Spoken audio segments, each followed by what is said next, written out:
Hanoi, capital of Vietnam. It's hard to find a place that has seen more cultural changes and weathered more political turmoils than this city. Once dubbed as the Paris of the East, Hanoi is a living museum with monuments, temples and lakes dotted all over the city.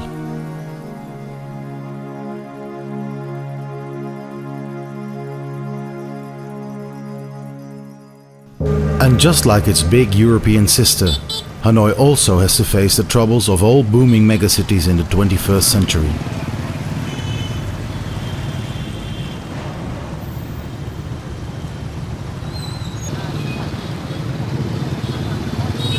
The challenges of Vietnamese society are wider than only pollution and traffic jams.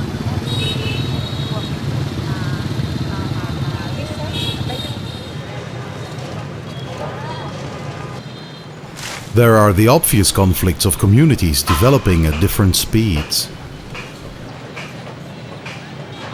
And there's a generation gap between those who have survived wars and economic isolation that preceded the perestroika, in Vietnamese called Toi Mới, and their children who are waking up to a very capitalistic interpretation of socialism.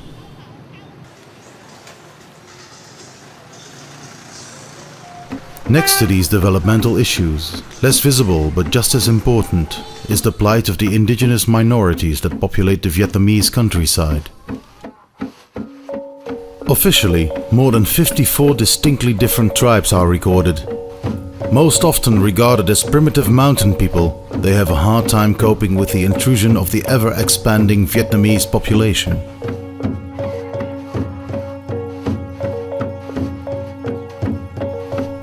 Extravagant in their traditional clothing, these colorful people make for good tourist attractions in places like Chiang Mai in Thailand, or Japa in northern Vietnam, or still Luang Prabang in Laos.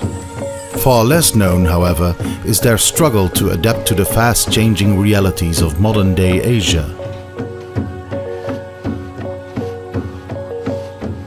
One lady has made it her mission to give the ethnic minorities a righteous place in society, a legitimate identity and a dignified social status. A biologist and human ecologist by formation, Mrs. Chanti Lang set up her NGO 17 years ago, at a time when Vietnam hardly drew any international attention and NGOs here were almost unheard of. A woman alone, pushing such sensitive issues as land rights, decent housing and legal political status for entire communities, is not a welcomed figure by everybody in Vietnam. And this has endangered her safety and that of her staff more than once. But gradually she managed to win the support from the central policymakers and the trust of local governments. They ultimately understood that there was more to win in cooperating with her than by blocking her activities.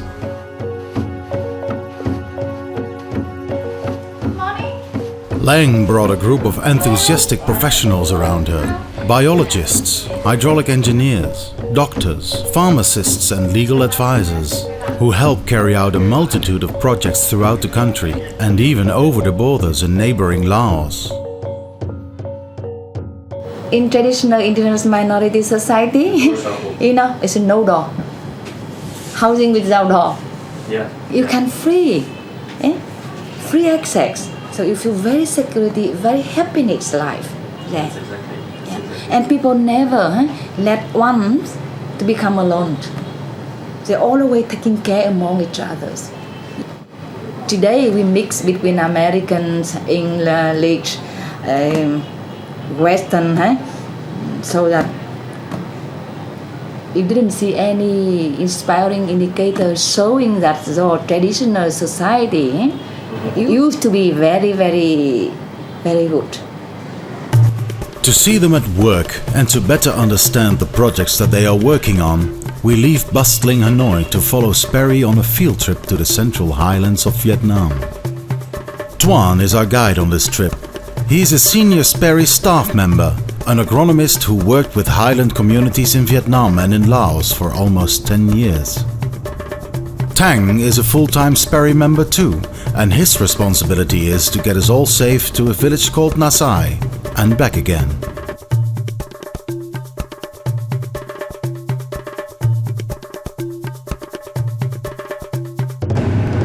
chỗ mình làm nó như thế nào nhỉ, Tuấn nhỉ? Mình vùng dự án ấy. Vùng dự án của mình thì cái vùng dự án của mình thì đấy là mình làm việc với đồng bào dân tộc Thái. Thì cái bản cái xã đấy là xã Anh Dịch, và mình làm bắt đầu ấy, đến từ năm 2000 và sau đấy là mình có một số cái hoạt động hỗ trợ nhân dân ở đấy. Thì đầu tiên ấy là mình chỉ làm ở 3 bản thôi, là bản Pà Kìm, bản Pò Mom và bản Khốm. Thì đầu tiên ấy thì mình cũng có những cái hoạt động để hỗ trợ họ về cái vấn đề liên quan đến nước sạch này, liên quan đến cái thủy lợi ở bản Khốm, liên quan đến cái tiết kiệm tiết dụng, và một số hoạt động về tập huấn về chăn nuôi thú y, rồi làm vườn. Thì sau đến năm 2005 ấy thì mình kết thúc và bắt đầu ấy là mình bắt đầu làm việc với bản Nasai. Thì làm việc với bản Nasai ấy thì cũng là người Thái, nhưng mà ở trong kia một chút, ở phía trong một chút, gần với biên giới Lào một chút. Và mình cũng đã tiếp cận với Nasai những cái hoạt động liên quan đến là thổ cẩm này, rồi chăn nuôi thú y.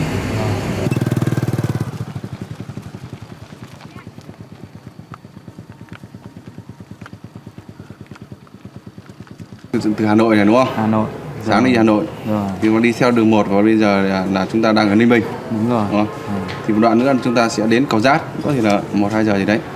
Và chúng ta sẽ rẽ phải và đi dọc theo cái đường này và sẽ đến được Hạnh Dịch. Đấy được trung tâm xã Anh Dịch. Cái đường đến trung tâm xã nó có thuận lợi không nhỉ? Đường đến trung tâm xã thì thuận lợi. Nhưng mà cái đường từ trung tâm xã cho đến bản đấy thì bây giờ ấy là cũng đi lại được rồi, bởi vì là mới xây một cái nhà nước với hỗ trợ một cái con đường mới thì mình có thể đi lại được thuận tiện. Gradually, as the sun sets, the city noises disappear and we roll into a different world with new sounds and a more accommodating rhythm, the rhythm of the countryside. Late in the evening and in heavy rain, we reach Quế Phong, an outpost city and the nearest we can get to Nasai by normal road. We settle for a good night's rest in a small hotel and hope that the rain will stop.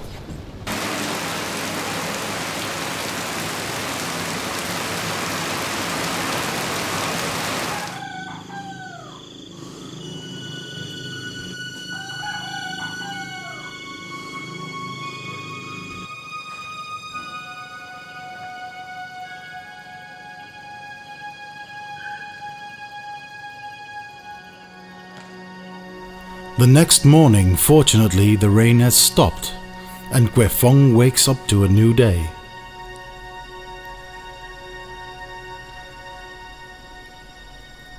At the same time, 20 kilometers deeper in the forest, day is also breaking over Nasai village.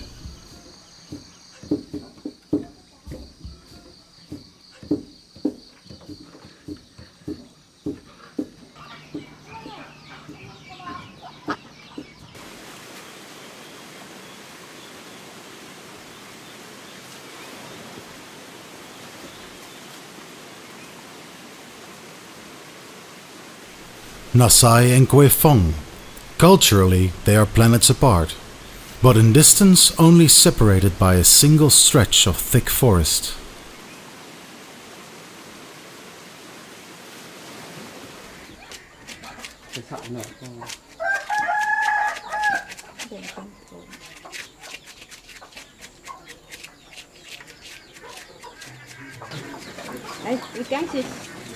Trong lúc hai vào đây thì giờ tin rồi. Nào bắt đầu chị, anh chị nói chuyện. Cái loại vậy mệt rồi, ngọn thêm. Pin mệt cần nuôi. Bọc chờ chỉ bò sữa số mà sữa mà hơ. Nó không vui thì óc sữa rồi mà chân chó mà không đồng ý. Không được. Sự vải mà sự mà như này. Mà không bao có tốn tiền. Mà khaiเขาจะบอกเขาเบา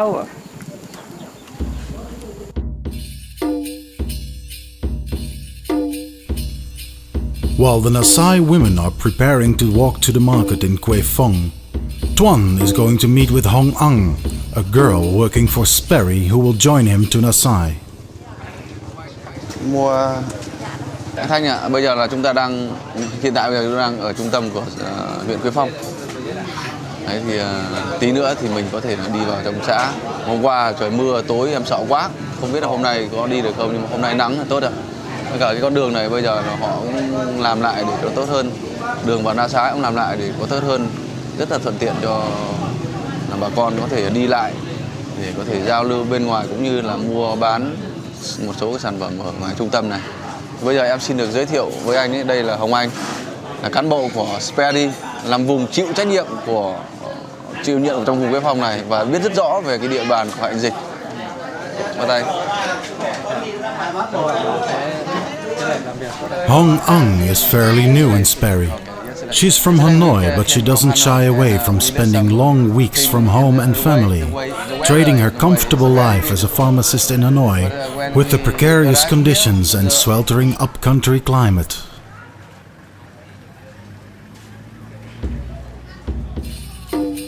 The road still isn't much more than a dirt track, and we soon find out that reaching Nasai by car still isn't as easy as Tuan had thought. But judging by the size of the construction, this new road, when finished, will give easy access to Nasai and end the isolation that has shielded the village for many hundreds of years. Tuan stops the car near a waterfall. He is quite distraught by the sight of it.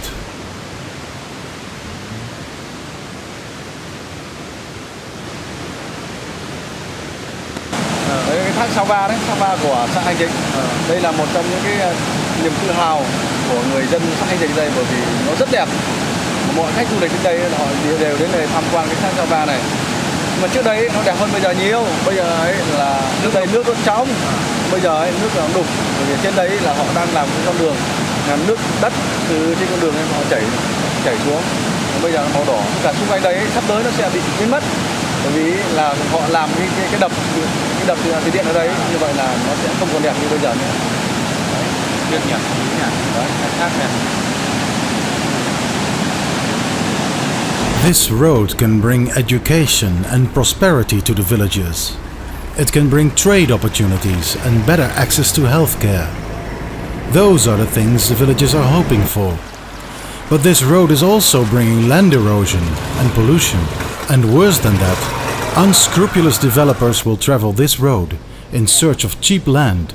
Loggers will come to cut the forests, and rogue traders will arrive with lucrative deals, drugs and alcohol. If access is uncontrolled and unlimited, it seems obvious that the culture of the Thai minority of Nasai is at risk, as are the surrounding forests and its resources.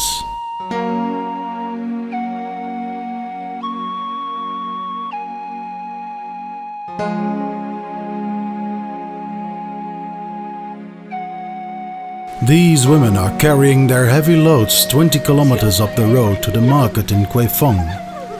Not long ago, their path was shaded by a leafy bamboo forest. Now they have to clear the distance in the scorching sun. The bamboo forest has all but disappeared. Tuan isn't trying to halt progress to enter the village, but he is very concerned that the villagers aren't prepared to face this progress. And that's where SPERI is trying to help. Sắp đến bản chưa nhỉ Tuấn nhỉ? Chắc là đây một đoạn nữa thôi anh ạ. Chắc một đoạn nữa, mấy phút nữa thì sẽ đến nơi. Không biết là đường thì có đến nơi không. Ồ, em nhìn thấy hai chị phụ nữ kìa, chị phụ nữ ở từ bản Nasai, chắc là họ đi ra ngoài đây. Chắc là anh phải dừng lại cho em một chút để gặp các chị một chút.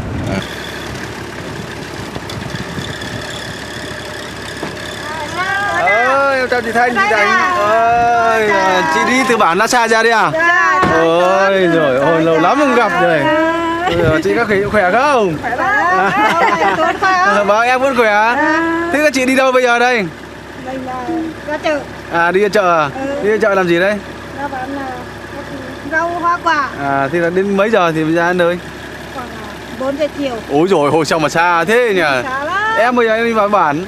Thế bây giờ đi từ đây vào bản còn xa nữa không, và có đi được đến bản không chị? Dạ gần thôi. À, vào bản thì gần, nhưng mà chắc là đi xe được có đoạn đi thôi, tí thôi. À, như vậy là có đoạn tí đây ạ. Thì cản trở cái chỗ họ đang làm thi công cống nước. Vâng. Thế cái chị cho em hỏi là cái đường này nó làm từ lâu chưa nhỉ? 3 tháng. 3 tháng rồi ạ? Dạ. Dạ 3 tháng, đường to thế nhỉ, để đến tận bản này. Thế cái đường này làm ra thì nó có dễ dàng cho các chị không? Dạ. Đi lại hay là khó khăn gì không ạ? Dạ, vẫn là đi lại thì không khó khăn nữa. Dạ vâng, Dạ. dạ vâng. Thì có gặp khó khăn gì không? Không gặp khó khăn gì cả. Dạ. Vẫn an toàn. Vẫn an toàn. Các cái đoạn khe này. Như vậy là họ làm tắc hết cái đoạn khe này. Thì ông vất vả đấy nhỉ? Dạ, vất vả lắm. Vâng, vất vả. Thế bây giờ ấy là em sẽ phải đi vào trong bản. Dạ. Bây giờ trong bản và có thể là hẹn gặp lại là chị là cái buổi chiều nhá. Thế bây giờ là các chị đi đi. Dạ. Dạ vâng, thế hẹn gặp lại chị nhá. Dạ. Thôi em chào chị. Chào. Dạ vâng. Tuấn trước nhá. Dạ vâng, em chào chị nhá. Dạ vâng. Dạ vâng.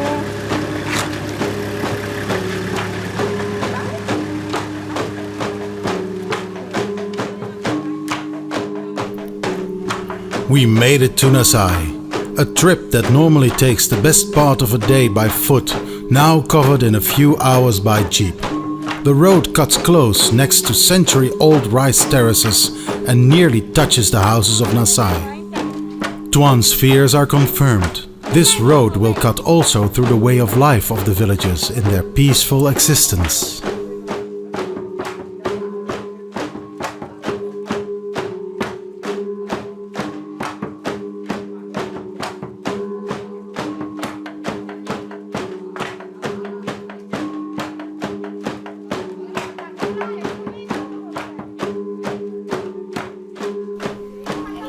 The villagers welcome SPERI staff with traditional gong music that can be heard throughout the village.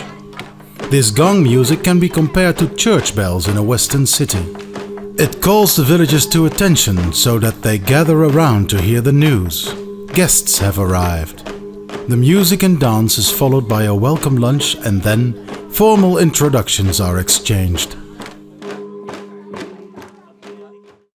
Then we get to interview the village leader, Mr. V. Van Bing. Gốc tức là ở từ Thanh Hóa, Thanh Hóa về, tức là về từ cái năm thế kỷ 19. Chính tức là gốc chúng tôi là dân tộc Thái, Thái là Thái Thanh ấy. Mà về ở đây tức là từ năm thế kỷ 19 là ban đầu á chỉ có 5 đến 7 hộ. 7 hộ sau đó tức là chưa thành lập hợp tác xã, tức là làm nhóm. Nhóm tức là đổi công giúp nhau. Nghề chính ấy, cái hồi trước chủ yếu là làm nương rẫy. Còn cái nghề khác á, thì báo cáo anh Tuấn tức là qua tức là trung tâm hỗ trợ. Tức là năm 2004 là trung tâm vào trực tiếp là hỗ trợ tại thôn bản Nasai chúng ta. Nhóm làm vườn á thì cũng được sự quan tâm và hỗ trợ về mặt tư vấn kỹ thuật của bên trung tâm tiêu. Tức là về tận thôn bản cùng với thôn bản tức là cầm tay và chỉ việc cùng nhóm tức là làm thành lập được cái nhóm làm vườn á là 16 hộ. 16 hộ tức là mới thành lập tức là tháng 3 năm 2007. Em được biết đấy, em nhìn thấy là có một con đường đi qua đây. Thế nhưng mà anh có thể cho em biết đấy là cái con đường đấy nó sẽ có những cái thuận lợi gì và có những cái khó khăn gì để có thể là giúp bà con chúng ta ấy là cải thiện cái cuộc sống. Xin báo cáo với anh Tuấn tức là tháng 9 năm ngoái cũng có cái dự án là nhà nước là làm con đường vào tức là hành dinh Mường Lán. Nói chung tức là bà con cũng rất là phấn khởi. Cái phần thuận tiện thứ nhất tức là bà con đi lại nó là thuận tiện hơn. Và cái ý thứ hai tức là tất cả hàng hóa của bà con trước đây chưa có con đường á làm ra cũng bằng thừa thôi. Bởi vì không biết tiêu thụ cho ai. Đúng rồi. Ví dụ như đợn này, gà này Bởi vì họ vô trong này đường khó thì bắt buộc họ phải mua rẻ hơn. Đấy. Mình rẻ mình chấp nhận mình cũng phải bán. So, on invitation of the headman, we take a stroll through the village of the Tai Teng. What first strikes us are the robust wooden houses. Their shape hasn't changed for centuries, and the style is very similar to the rural teak houses in Thailand. Each household has a main building, surrounded by a small vegetable garden, where cattle, pigs and chicken roam and shelter beneath the traditional stilt houses. Unlike most more modern houses in the area with corrugated roofs, the Nasai skyline is adorned with beautiful traditional wood tile rooftops that collect warmth in winter and stay comfortably cool in the summer.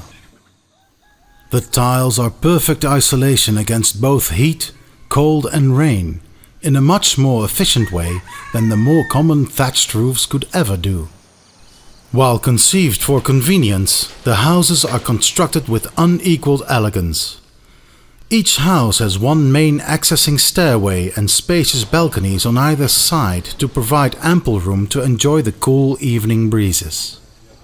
One could easily claim that these houses are more comfortable and hygienic than most of the air-conditioned flats in the cities.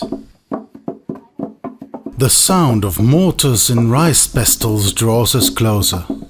Don't be fooled though. Even though the village wakens every morning by the soft thumps of women grinding rice, they rarely keep their traditional dresses on to do this dusty work. These women have dressed up in our honor, and maybe also to show off a bit for the camera.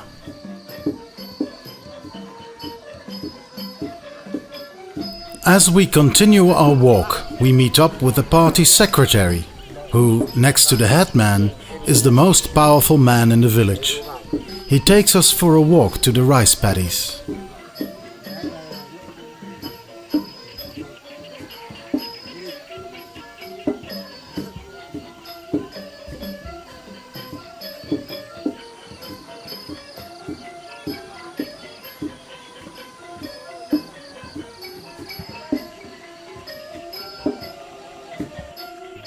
Tức là những người mất trước đây là luôn luôn là để đó, không được người dân là chặt phá, đấy, chặt phá, cho nên rừng nguyên là đồi mồ, phải, là đây là rừng thiêng, cái nhóm gỗ già đó là rừng thiêng, tức là trước đây ông cha ta thường là cúng cầu, cầu đất, cầu trời, cầu hoa màu, tức là các loại cầu cho nhân dân ở đây là mình khỏe. Tốt nhất là câu ở đó là đường thiêng. Đấy. Còn đám mà ở bên kia, sang cái mít đó, tận đến là qua cái câu đó khoảng 100 mét, nó xuống ở dướiนี่là đoàn đất của bản Nasai. Chỗ càn khô là làm ruộng bậc thang. Đấy.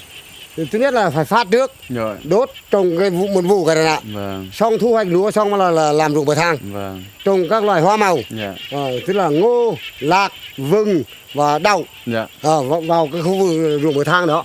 Cho nên chúng tôi là 2 năm ấy, 3 năm nay được trung tâm tiêu là hỗ trợ, giúp đỡ và tức là tạo điều kiện cho là về cùng với bà con ở thôn bản làm như thế.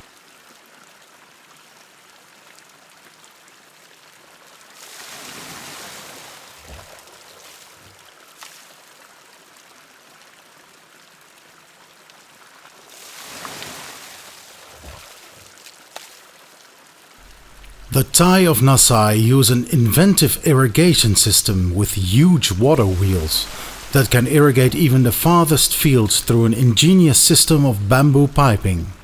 This elaborate irrigation system allows them to have 2 rice harvests a year. Next to rice as a staple crop, they grow a wide variety of vegetables, raise different farm animals and collect herbs and other non-timber products from the forest. This way, the village is almost completely self-sufficient, and the Nasai people have long learned how to benefit from the powers of nature without causing any destruction to it.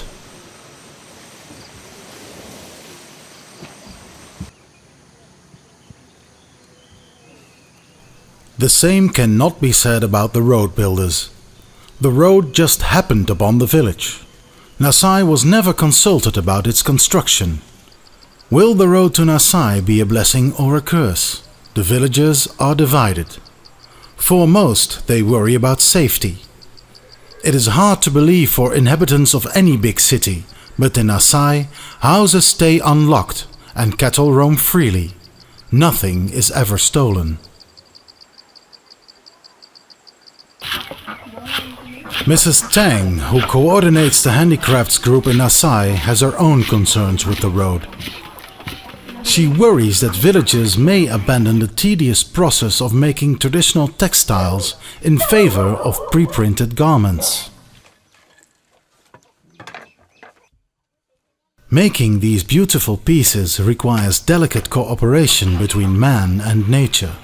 Silkworms eat only mulberry leaves. Silk and cotton threads require specific plants for natural dyeing. Woven cloth needs skillful hands to work the looms. It is so easy to break this precarious cycle, and Mrs. Tang worries what would happen if precious plants get lost, if the mulberry trees are cut, or simply if the villagers lose interest in textile weaving. SPERI started the Nasai textile group in 2005. They brought the women of the group in contact with craftsmen from other villages to exchange experience and learn from each other. Mrs. Tang hands down her knowledge to her own daughter, who is honing her skills at working the loom.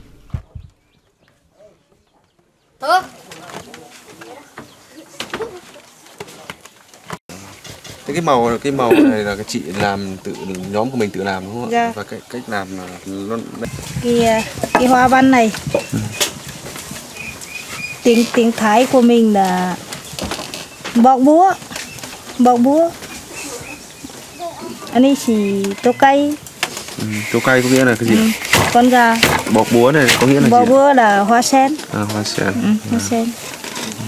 Mà cái này là hoa mướp. Mrs. Tang is explaining that they are now trying to make their products more refined by modifying the loom's comb as to allow finer, more tightly woven silk patterns. This will increase the quality of the end product and thereby also its market value.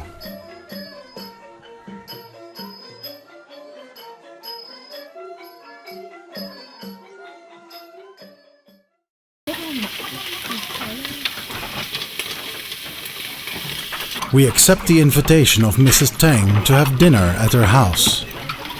As the day rolls into the night, we settle down with our hosts and share their delicious food. Soon we grow tired and retire for the night.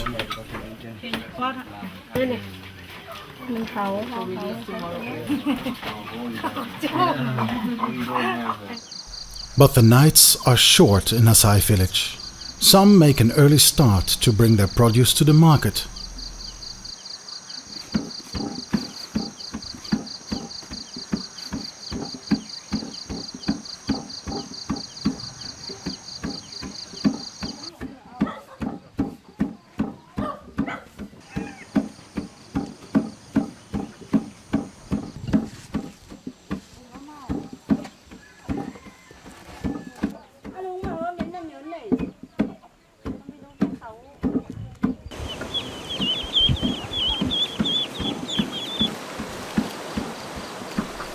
While the villagers get ready for the new day, an old lady ponders over her poor little garden.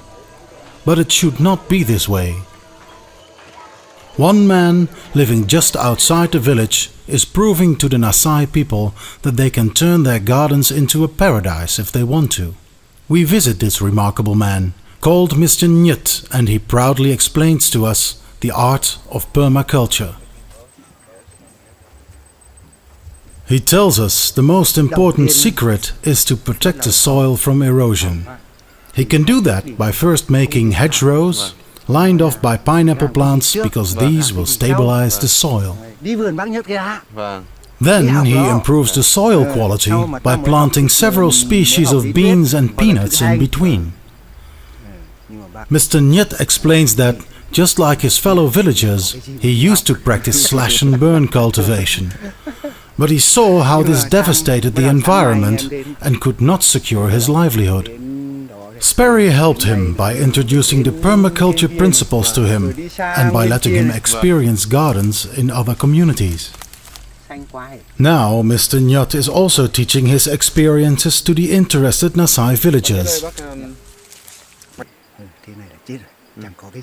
Mr. Nyut is very emotional about gardening and confesses that whenever he is working in his garden, he feels very secure, not only for himself, but also for his children.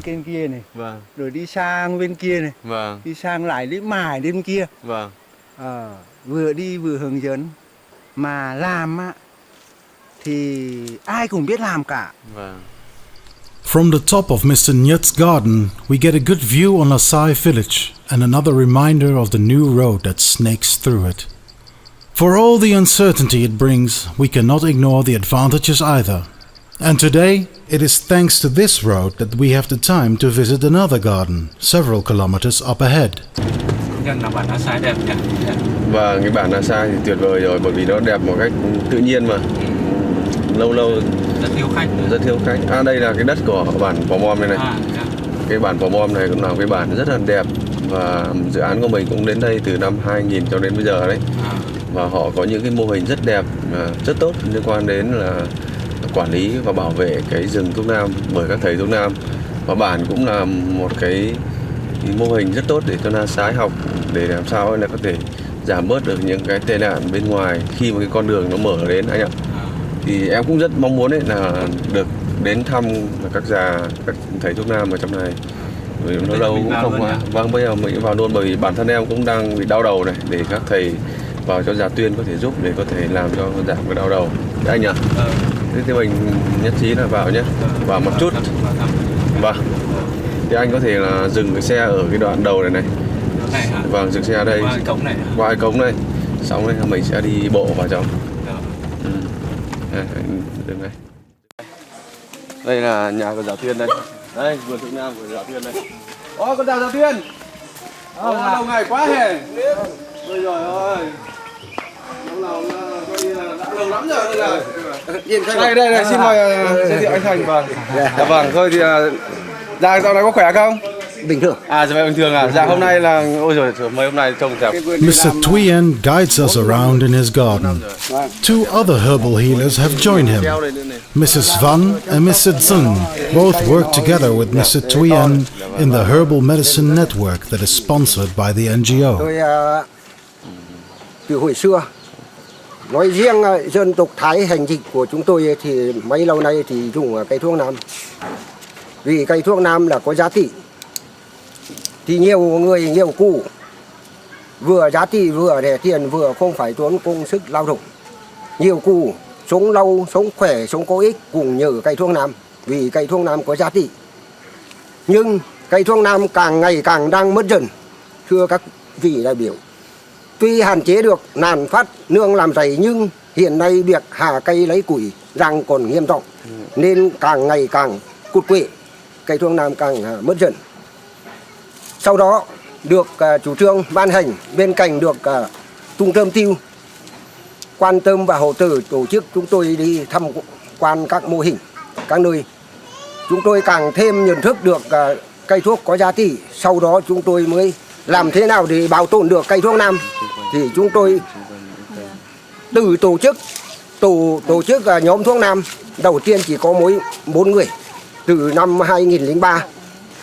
Thì chúng tôi kết nạp những các thầy thuốc nam, những người có uy tín, người có trí thức, thì người có tâm huyết thì vào nhóm thuốc nam chúng tôi. Đầu tiên thành lập thì được có 12 người. Thì bắt đầu từ năm 2003 đến năm 2005 thì trở thành là nhóm thuốc nam có quy chế, có sinh hoạt.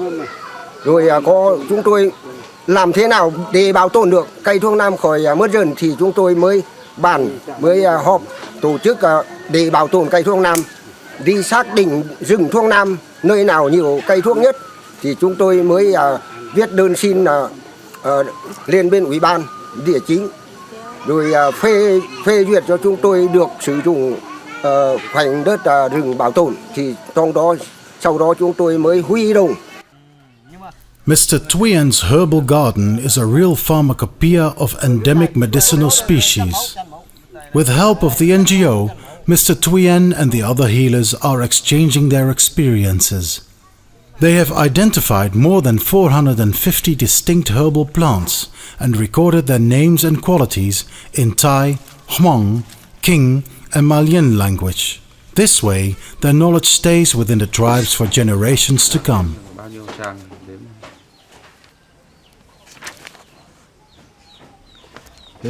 Như vậy là quyển sổ của già lên tới là 4 con số là 4.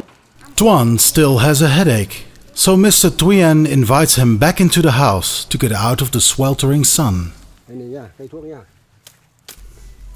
Mr. Thuyen then decides to make some medicine for Tuan. He takes out his machete and goes out to cut some greens. It all looks too easy. The trick, however, is to know what to cut and what not to touch. When Tuan inquires to the name of the herb used, Mr. Thuyen chuckles and replies that he doesn't know the name. This is another principle of the healers. They pass their knowledge on to only the initiated ones, and they keep it a secret to all others.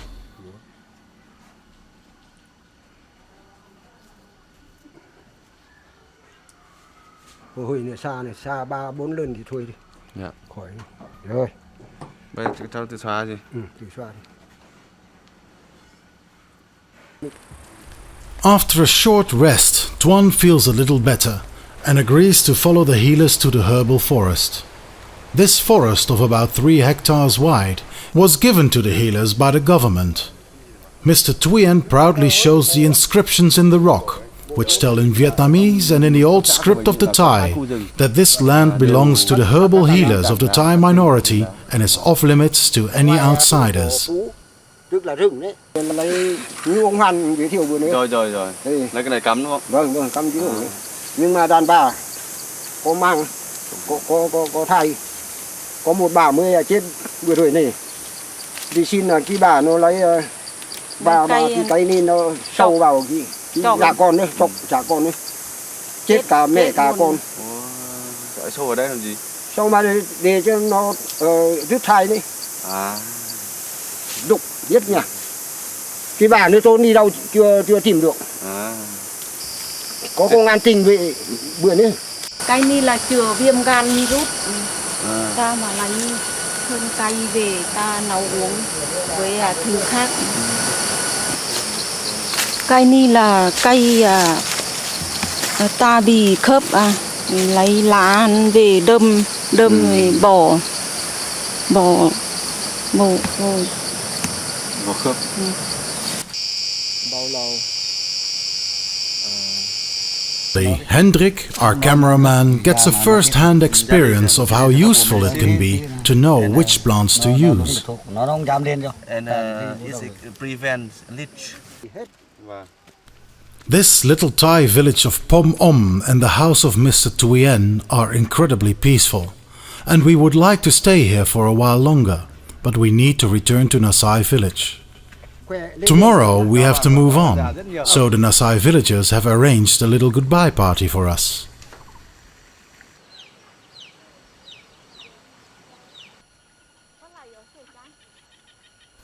On the way back, we're passing beautiful rice fields and witness another remarkable feature of Thai brinkmanship, the water wheels. These majestic wheels are a good example of the intelligence of the Thai people and their knowledge of irrigation techniques.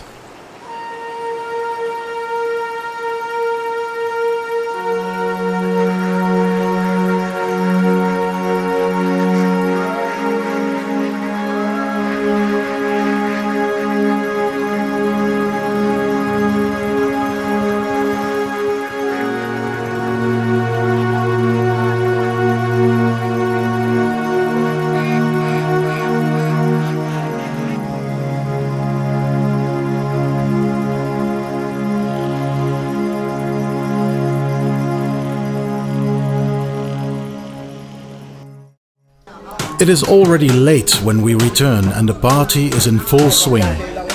The shaman of the village is engaged in a half-hour-long ritual of blessing a very large jar of fermented rice wine. This is part of an old tradition that is found in diverse forms in all Thai minority tribes.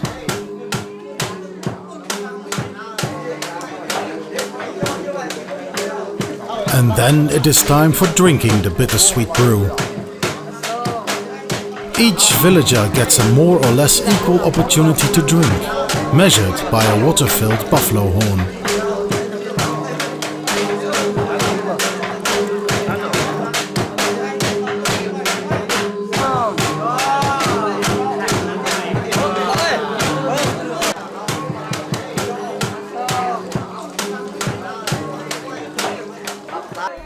And then the party can really begin.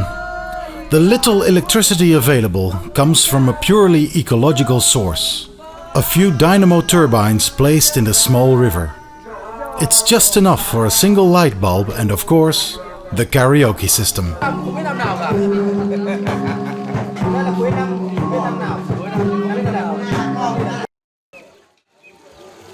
The party lasts until late in the night. And the next morning, it seems as if the village has its lazy Sunday morning off.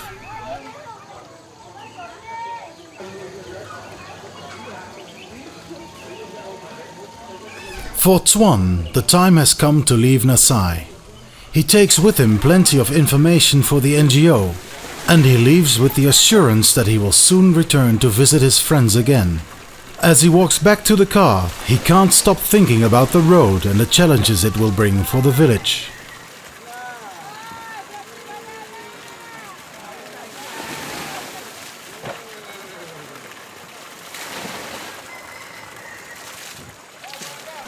The joyful Thai people of Nasai.